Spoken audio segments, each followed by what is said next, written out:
Hey there, crafty friends. I'm sorry for the delay. It's been a little while since I've done a live, and I just had to hit the enter button to get the go live button to show up, and I did not see that and did not remember. So here I am. I'm Diane, the Creative Inkster, and I'm coming to you from Guelph, Ontario, Canada, which is not too far from Toronto, if you're aware of where Toronto is in Ontario. This is what I really look like, and this is actually a more recent picture I took on Thursday or Friday this week. But you're going to be seeing my lovely hands for my presentation. So I'm the first up today on Saturday, May 16th, and I want to thank you so much for joining in today and those presentations that you may have watched yesterday. I learned a whole lot, and especially how to use the new stamp positioner tool, which I'm not using in my presentation, but go back and watch those from yesterday, definitely for that, and some really amazing techniques and cards. I'm going to show you how to make this teeny tiny 3D treat holder, which actually is not as teeny tiny as you would think. You can fit 3 Ghirardelli chocolates in here, or I actually put something else, so I'll share a bit about that later on. So this is my project, and I'm going to pull up the products from the new May to August catalog that I'm going to be featuring. So the paper I chose is this absolutely lush Moonlit Flora. If you don't have it, you need it. Trust me, you absolutely need it. It is definitely one of the favorites in my paper shares that I did this time around. It is great for cards and boxes and scrapbooking and everything. I'm going to show you some other samples, one of which I believe has this paper on it too. That also features the All Aflutter bundle. So this is on page 42 of the catalog, and of course your prices will be different in your market, but this is the stamp set and coordinating punch. Now I love anything butterflies, so this was an easy sell for me to get this one. All right, let's get started. I'll tell you briefly as we get going on the things that you're going to need if you want to play along.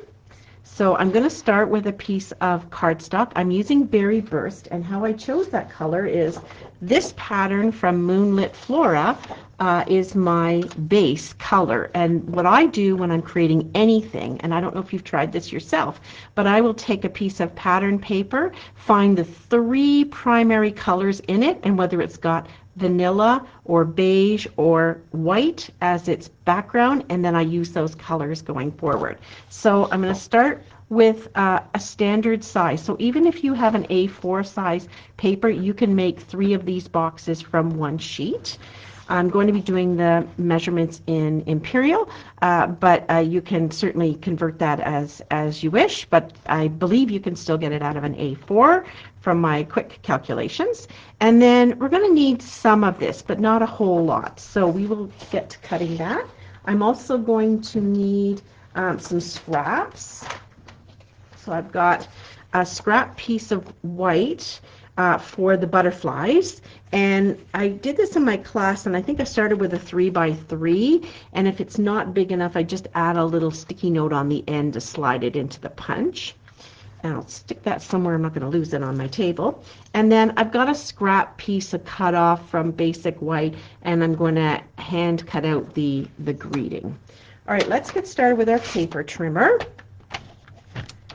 And I'm going to, for the scoring, use my Simply Scored. I prefer that for scoring. That's just me. So on this North American paper, which is 8.5 by 11, you can get 3 of the boxes out of it. So you're going to cut it first at 4 inches. Nope, that's not right. I'm sorry. You're going to turn it. You're going to turn it horizontal, and you're going to cut it at 4 inches on the long side. So with the long side across, you're going to cut it at 4 inches. Okay, and that gives you a piece that is 4 by 8.5. You need 4 by 7, so you can cut 1.5 inches off. And tuck that away for something else. So this is 4 inches by 7 inches. We'll tuck that aside for doing our card, but I wanted to show you what you're going to do with what's left over. What's left over is 7 by 8.5. So if you turn it with the 8.5-inch side horizontal in your trimmer and cut it at 4 inches and 4 inches, so you have to trim a little bit off the last piece, you'll just have this wee bit of scrap, which again, you can use it to border a greeting or add something else. So I'll tuck that aside and put it in my scrap bin. So you have 3 in total pieces of 4x7. So it makes this project really economical. All right, so that's the first bit of cutting. The second bit is we're going to take our patterned paper, and I wanted to go with something that didn't have an obvious up and down because my pieces are going to be, pull the ribbon off and then you can see how they go on.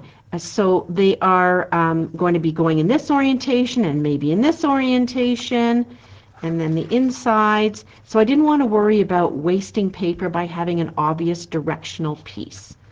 So that's what I'm doing here. So to do this, I found the best way was to cut one strip that's 1 7/8 inches wide. So that is almost the 2 mark on your paper trimmer. So I believe that was 12 when I started. Yeah, a 12-inch piece at 1 7/8. And we need, here are the measurements, 4 pieces that are 1 7/8 by 1 7/8. So let's get those cut. See if we need to cut more from that large sheet. There's 1, 2. Now you don't have to put this many in, but I really wanted to dress up this box nicely and have patterned paper all over it. So 4 areas. The only place I didn't, oh, I did put on the back. Wait a second. 1, 2, 3, yeah, 4 pieces. So we've got our 4 pieces of 1 7/8 square. And then we need 5 pieces that are 7/8 of an inch by 1 7/8. So we have our 1 7/8 this way. So now we just need to cut off 5 7/8 inch pieces. And these go on the edges of the box. So the box is 1 by 2. And so I'm making a small border because it's such a small piece of 7/8 of an inch by 1 7/8. 1, 2, 3, 1, 2, 3, 4. Look at that. That worked out so nicely. Just a teeny bit of scrap left over that is too small for me to use anywhere. So that I'm going to let go.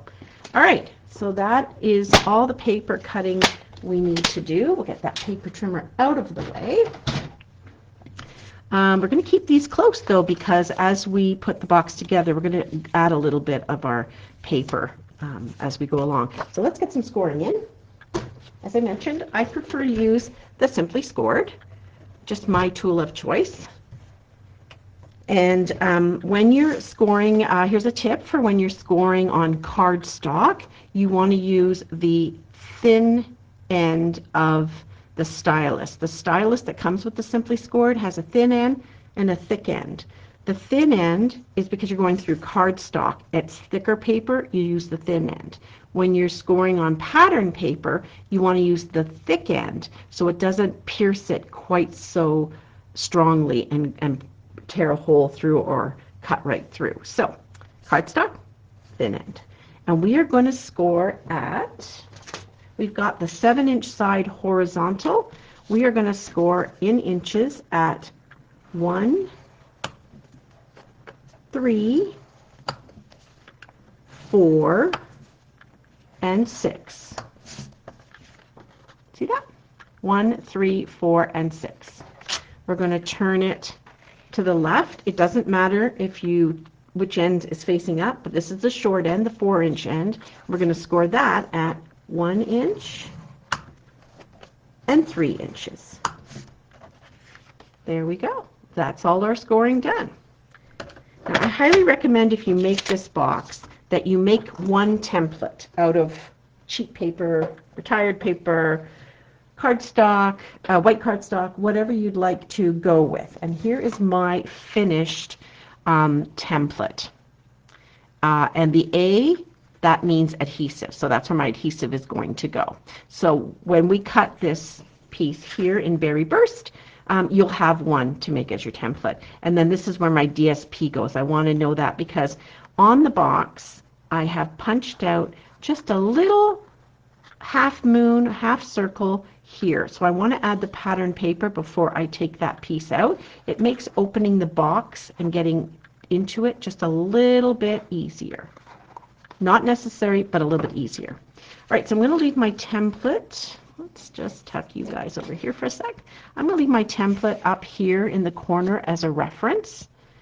And I'm going to start with cutting my paper. First off, actually, let's go ahead and score, burnish rather, our paper. So it doesn't matter what way you go, but I tend to score away from the divot. So if this is the side, I tend to burnish away from the divot. So if I have scored this way into the paper, I will fold away from that.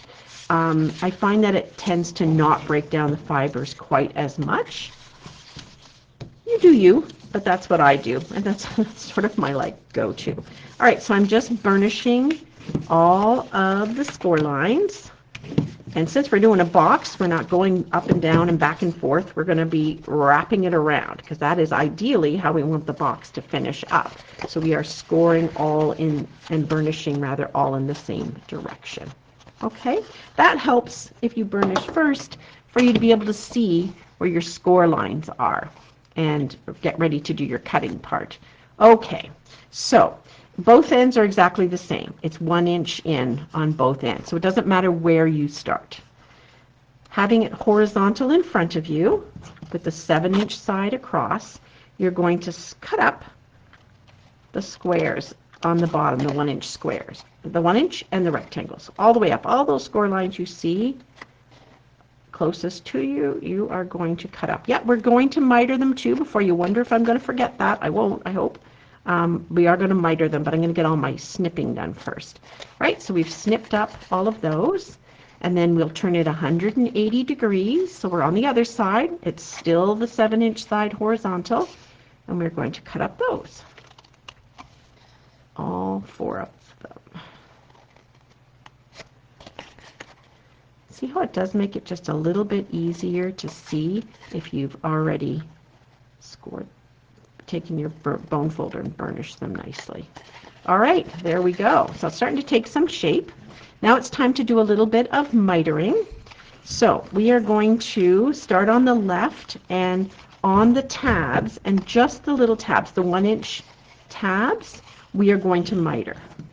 And by that I mean we're just going to take a little sliver off the edge. So what I do is I tend to start wider at the bottom, and then as I get to the fold mark, I make a smaller cut in. So there's no it's exactly this measurement. There's none of that. This is you grab your scissors and take a deep breath and take a cut. You can do this. Typically, I think I end up cutting off all that score line excess business there. Okay, you're in the way here. And it takes, why do we do this? Well, it's a good question. We want to take some of that bulk out, and it just makes the box that you make fold up a little bit neater. Kind of like if you're sewing and you want to take that excess bit out. She says as if she's a sewer. She's not a sewer. All right, we've done one side. We're going to flip it over. So again, we have the 7-inch side this way, and we're going to snip off our little mitered pieces on the 3 tabs. And you can always, as your box goes together, if you find it needs a little bit of shaving off, you can grab your paper snips and go in and do that too, and fix it up a little bit. Whoops, that can happen too. I'm going to move this guy out of the way so I can get up to the corner. There we go. And then the last one. All right. Toss those pieces to the side. Now we're ready to follow our little pattern. It's starting to look like it, doesn't it? Oh, little piece sticking in here. Okay. So the only funky piece we need to do is on the right-hand side. Okay, I'm going to fold these so you can see how they look. So on the last one on the right, you're going to take that square and you're going to cut it from the bottom left to the top right. Right across. You do not need your paper trimmer. You just need to go carefully, take your heart in your hand and give it a snip. There we go. Now the piece to the left of it is a rectangle, and we want to go from the bottom right to the top left. So that is, if you're looking at your little template you want to make, it makes this shape here. Let me pull that up a little closer to the camera. It makes this shape here. So you'll know you're going from the bottom right to the top left. Again, I did not use paper trimmer or anything like that. I just used my scissors and cut across. And I'll show you the piece that this makes on the box. This makes that nice little angled piece on both sides. Now you're wondering, can you get it even? I don't worry about that. It's okay. It's going to be fine. All right, so we've got it like this. Now we've got to flip it around, do the other side. So we're going to take our template and flip it around. And now we're working from the opposite side, doing exactly the same thing. So this square on the end, we're going to cut across the open end. There we go. And then our rectangle here, we are going to go from the bottom left to the top right to make a mirror image of the one on the other side. This is why I made a template, because I was getting so confused and getting this backwards when I made this the first time. And I thought, okay, I got to find a way to make this work. So it kind of looks like an airplane, I think, of the wings on here. All right, here's a lot of garbage. Let's get that out of the way. Okay, we are almost ready to start putting it together.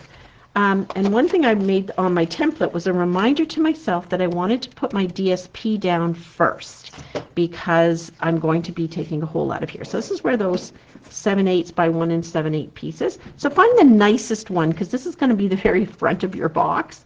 So like if you've got one that's got a little bit more of the pattern or the paper, of the flowers or that you want to show, that's going to be the front. So that's going to take this piece. And I am a liquid glue girl, but I will be showing you different ways to put the box together so that it dries a little bit faster. All right, so we're going to put our 7/8 by 1 7/8 piece on the flap. This is the flap, the one with the two angled pieces. That's the front. Okay. And then you can, and I think maybe I didn't do this before, but I think maybe I will put the rest of my pattern paper on before I put it together. I didn't do that, and maybe that would make some good sense. So this is the front, so this is going to be the top. And so if anything has any directional on it at all, you want to be getting that right way up. You can glue these on after. I just found once the box was made up, the inside was a little bit trickier to glue it on. And then the back has a piece too. So there'll be a strip here. And as your box goes together, that'll be the top. So we'll turn it that, let's turn it that way so that we're looking at it straight on. So I'll put this piece here. You can use glue dots, you can use tear and tape, you can use snail if you still have it. I know people who still have it. You can use stamp and seal, whatever you want to put these pieces down. Now this is the bottom, so it really doesn't matter too much what I'm going to put down, which direction I'm going to put it down there. Probably isn't going to be seen much, but it just finishes the box off nicely. Do you use liquid glue? What's your favorite glue? Let me know in the comments. I'm trying to use more snail in my projects, but I do love my liquid glue.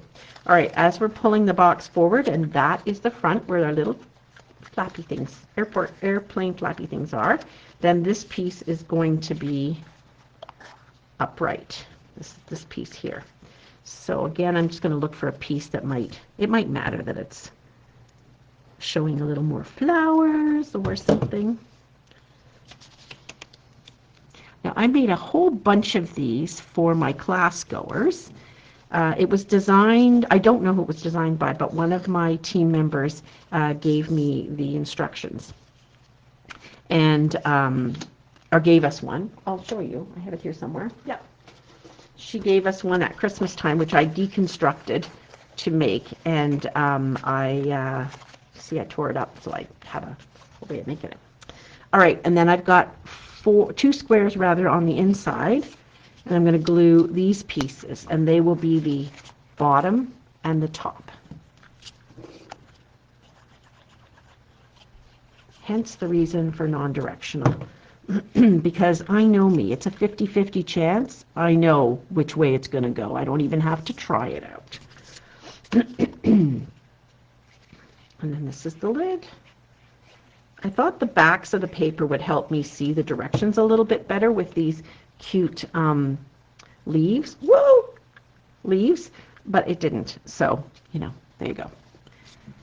Okay, pattern paper down. And then we have 2 more rectangle flaps. Again, we're going to just sort of addition our box by getting an idea of how it's going to look. You see, much of this is going to be hidden, so it's going to be a-okay.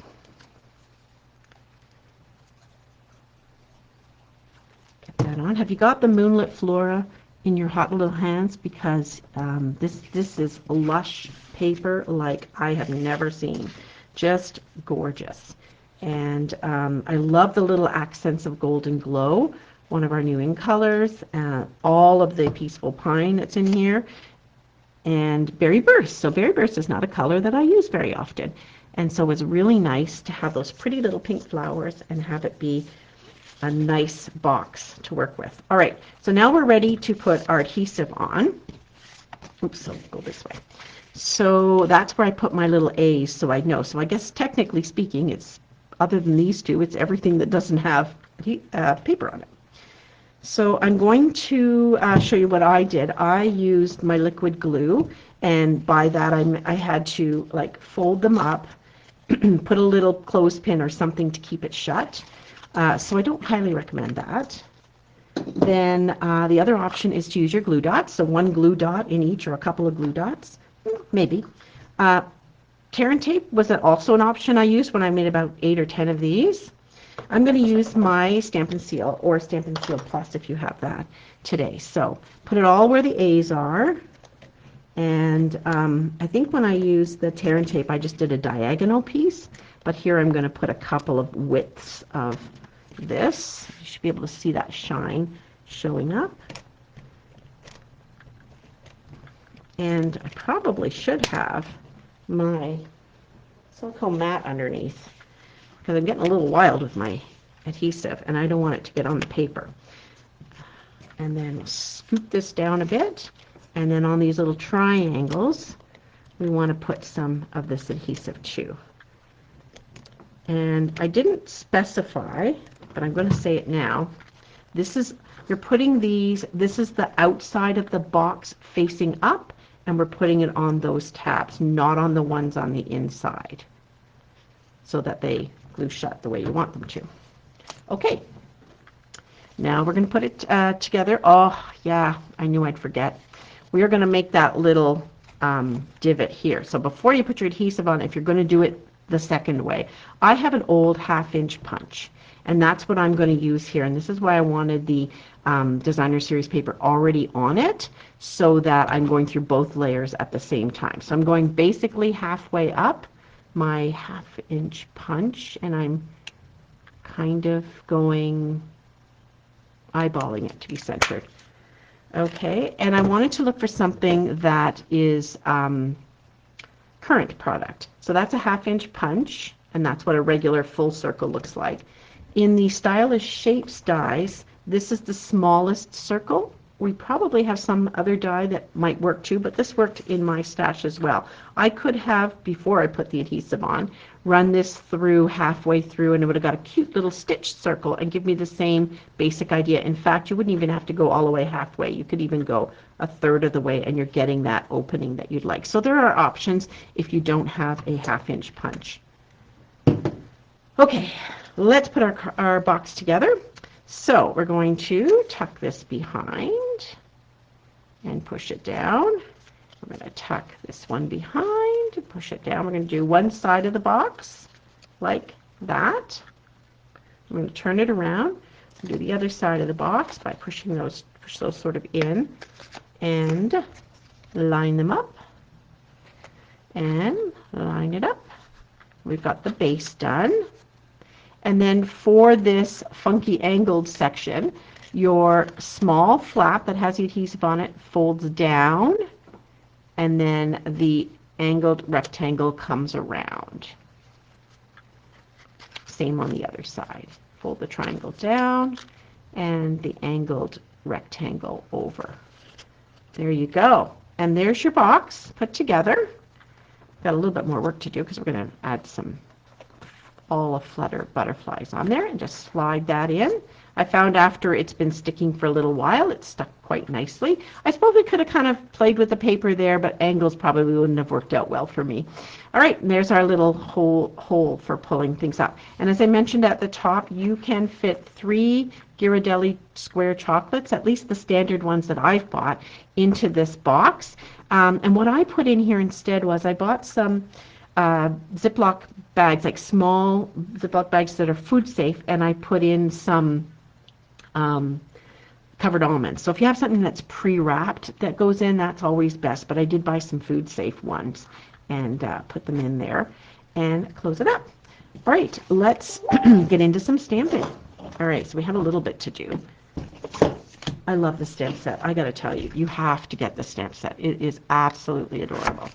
All right, so this is what our new stamp cases look like if you haven't been around for a little while, or it's all new to you. They come like this, and what I love about doing this is I've done lots of different types of butterflies, and I've put the ones I'm not using in here so that I can use them some other day. So there are different kinds of images here. You've got this one, which I did use, and I use the most, and it's the most open white showing butterflies. This one has more dark, and then the whites are just on the lines and the dots. And this is a solid image. And to use the solid image, you might do this one first in a dark color, perhaps a black or a dark gray, and then use this to do a light color, like maybe our new Blushing Bride or Barely Blush or Crisp Cantaloupe.